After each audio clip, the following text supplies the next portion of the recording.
Hello friends, स्वागत है मेरे YouTube channel education is complete life में। आप लोग से एक रिक्वेस्ट है, प्लीज़ मेरे चैनल को सब्सक्राइब करें, वीडियो को लाइक करें और अपने फ्रेंड्स के साथ शेयर करें और बेल आइकन को भी प्रेस करें ताकि जैसे ही मैं वीडियो डालता हूँ आपके पास नोटिफिकेशन प्राप्त हो जाए। आज हम बात करेंगे फ्रेंड्स बीएससी फर्स्ट ईयर, बीएचएससी, बीकॉम और बीए के महत्वपूर्ण जो वस्तुनिष्ठ प्रश्न हैं उनके, जो नया पाठ्यक्रम आपका 2021-2022 में प्रारंभ हुआ है उसके इम्पोर्टेंट क्वेश्चन। सबसे पहले हम देख लेते हैं कि कौन सी इकाई में कौन कौन से चैप्टर्स हैं। तो जो आपकी फर्स्ट इकाई है मैथिली शरण गुप्त परिचय, मातृभूमि इनकी कविता है, और प्रेमचंद परिचय, शतरंज के खिलाड़ी इन्होंने कहानी को राइट किया है, और शरद जोशी है जीप पर सवार इल्लियाँ।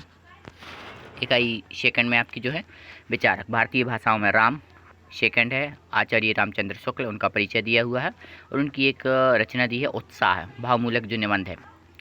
थर्ड चैप्टर में आपका रामधारी सिंह दिनकर परिचय है और भारत एक है संस्कृति। फिर फोर्थ नंबर में आपका आदि शंकराचार्य जीवन व दर्शन, इनके बारे में दर्शाया गया।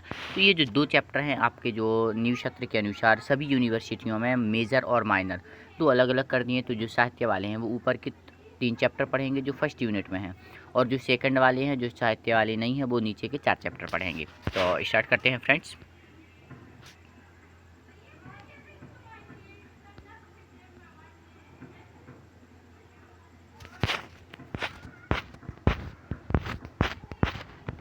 फर्स्ट आपका जो क्वेश्चन है, मैथिली शरण गुप्त का जन्म कहाँ माना जाता है।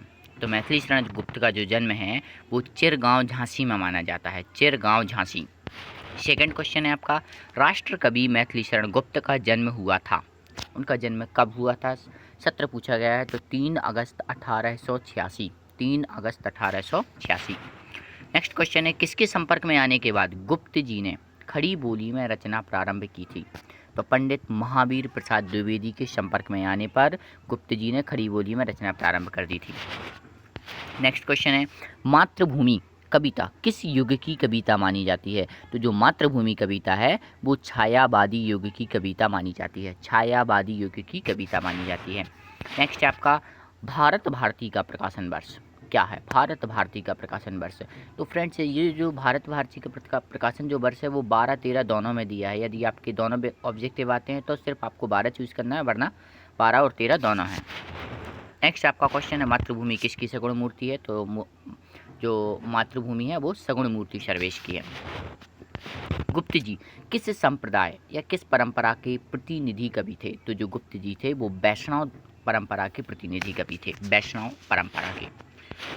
नेक्स्ट क्वेश्चन है आपका, 1953 में भारत सरकार ने इन्हें किस अलंकरण से सम्मानित किया था। तो पद्म विभूषण से सम्मानित किया था, पद्म विभूषण से सम्मानित किया था। अगला है, इनमें से कौन सी रचना गुप्त जी की नहीं है, कौन सी रचना गुप्त जी की नहीं है। इनमें से साकेत जो है वो गुप्त जी की रचना नहीं है। अगला क्वेश्चन है, मातृभूमि कविता में रत्नाकर शब्द किसके लिए आया है। तो मातृभूमि जो रत्नाकर शब्द आया है वो रत्न धारी करने के लिए आया, मतलब जिसने रत्न को धारण किया है उसके लिए यूज किया गया है।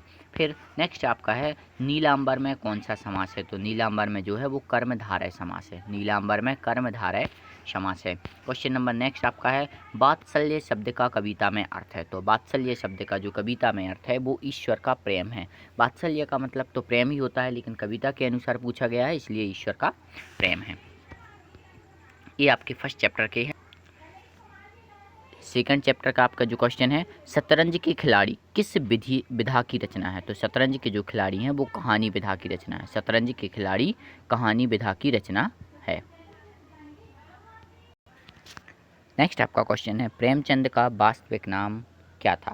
प्रेमचंद का वास्तविक नाम क्या था। तो जो प्रेमचंद का वास्तविक नाम था वो धनपत राय था, धनपत राय।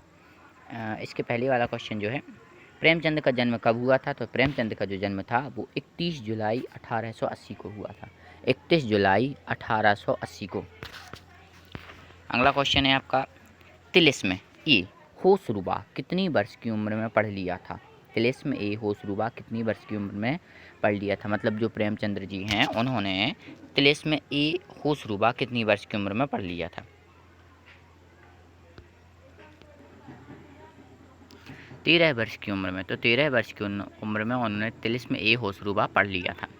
अगला क्वेश्चन है प्रेम जी ने बीए की परीक्षा कब उत्तीर्ण की थी? तो प्रेम जी ने बीए की परीक्षा जो थी वो 1919 में उत्तीर्ण की थी, 1919 में। अगला क्वेश्चन है प्रेमचंद की मृत्यु कब हुई? तो प्रेमचंद की जो मृत्यु हुई थी 8 अक्टूबर 1936 को, 8 अक्टूबर 1936 को। नेक्स्ट क्वेश्चन है प्रेम जी ने लेखन की शुरुआत किस भाषा और नाम से की थी? प्रेमचंद जी ने लेखन की शुरुआत किस भाषा और नाम से की थी? तो उर्दू नवाब राय से की थी, उर्दू भाषा में की थी और नवाब राय नाम से की थी। नेक्स्ट क्वेश्चन है कथा सम्राट की उपाधि किसके द्वारा दी गई थी? कथा सम्राट की उपाधि किसके द्वारा दी गई थी? तो कथा सम्राट की जो उपाधि थी वो शरत चंद्र चट्टोपाध्याय ने दी थी, शरत चंद्र चट्टोपाध्याय। नेक्स्ट है शतरंज के खिलाड़ी कहानी में रानी रूठेगी अपना सुहाग ले जाएगी, क्या है? रानी रूठेगी अपना सुहाग ले जाएगी क्या है? मुहावरा है, लोकोक्ति है, अलंकार है या बिंब है? तो यह एक मुहावरा है। नेक्स्ट है इस कहानी के मुख्य पात्र हैं, मतलब जो प्रेमचंद के द्वारा कहानी लिखी गई है इसके मुख्य पात्र कौन है? तो मिर्ज़ा अली है, मिर्ज़ा अली। अगला आपका क्वेश्चन है जो निम्नलिखित में से कौन सी कहानी प्रेमचंद की नहीं है? पूछ की रात, बूढ़ी काकी, कैलाशी नानी और कफन। तो पूछ की रात, बूढ़ी काकी और कफन ये तीनों प्रेमचंद की ही कहानियाँ हैं, सिर्फ कैलाशी नानी जो है वो प्रेमचंद की कहानी नहीं है। यहाँ से देखेंगे हमारे थर्ड चैप्टर के क्वेश्चन आंसर शुरू होते हैं। शरद जोशी का जन्म कब और कहाँ हुआ था? शरद जोशी का जन्म कब और कहाँ हुआ था? तो उनका जो जन्म था वो 21 मई 1931 को उज्जैन में हुआ था, 21 मई 1931 को उज्जैन में हुआ था। अगला क्वेश्चन है शरद जोशी का संबंध मूलतः किस परिवार से है? मतलब जो शरद जोशी थे वो किस परिवार से संबंध रखते थे? तो वो गुजराती के थे और ब्राह्मण परिवार से संबंध रखते थे।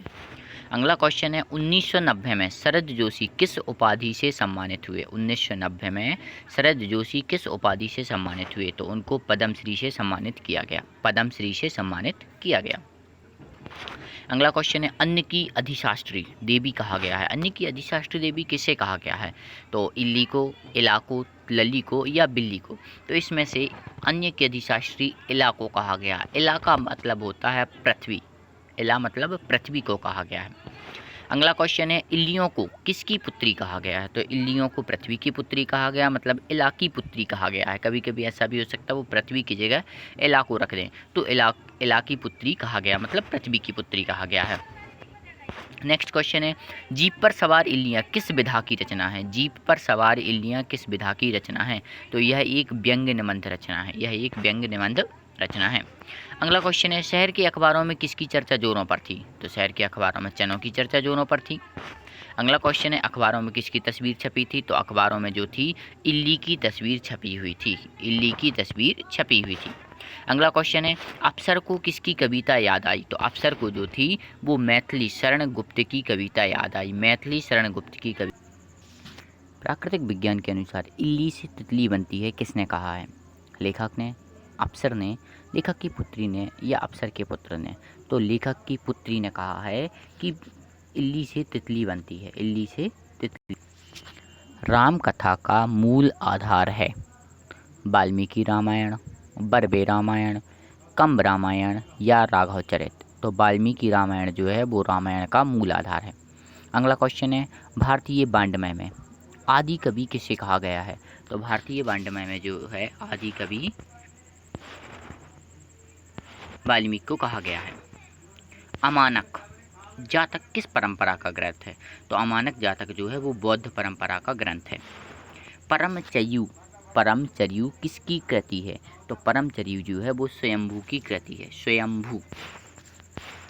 कुबेर नाथ राय की कृति है, कुबेर नाथ राय की कृति है रामायण महातीर्थम, रामायण महातीर्थम।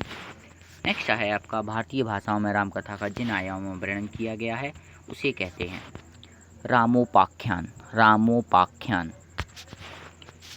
कंब रामायण किस भाषा का काव्य है? जो कंब रामायण है वो तमिल भाषा का काव्य है, तमिल भाषा का।